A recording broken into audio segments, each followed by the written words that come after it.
Hi, this is Alex from devstories.eu. Scikit-image, the AI image pipeline, episode 5 of 5.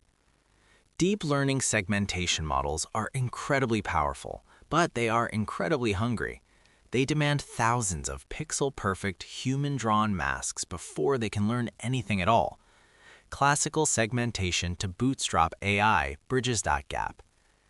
You are training a modern unit to detect cells or coins that touch each other. You need ground truth labels. Hand drawing these masks takes weeks. You might try running a simple edge detector like Canny to automate the process. Canny is excellent at finding sharp transitions, but it often fails to close loops. It gives you fragmented outlines, not solid regions. An AI trained on broken outlines will output broken outlines.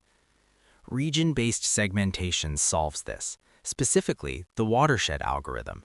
It treats your image like a topographic landscape.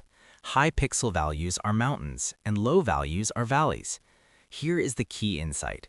Instead of trying to connect broken edges, watershed floods the image from known starting points until the water meets at the highest ridges. This guarantees closed, solid regions. First, you build the terrain. You do this by generating an elevation map using a Sobel filter. The Sobel filter calculates spatial gradients, highlighting edges.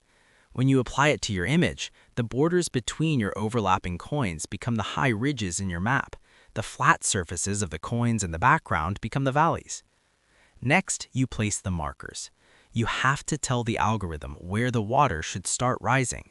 If you skip this, the algorithm will flood from every tiny local minimum and shatter your image into hundreds of useless fragments.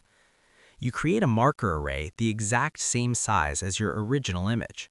You find the definite background by selecting pixels below a specific intensity threshold and assign them a value of 1. Then you find the definite foreground, which are the solid centers of the coins, by selecting pixels above a higher intensity threshold and assign those a value of 2. Finally, you trigger the flood. You pass your elevation map and your marker array to the watershed function from the scikit-image segmentation module. The algorithm fills the regions starting from the 1s and 2s. As the simulated water rises, the regions expand. When they finally meet at the high ridges of the Sobel elevation map, the algorithm builds a boundary.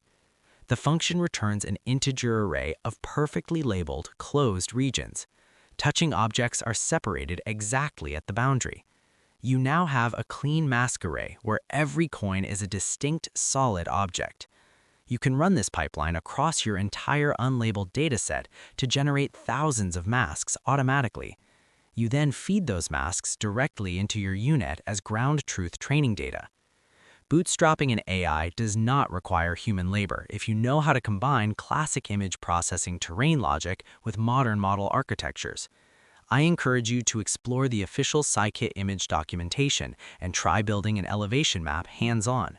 And if you have an idea for our next series, drop by devstories.eu and let me know.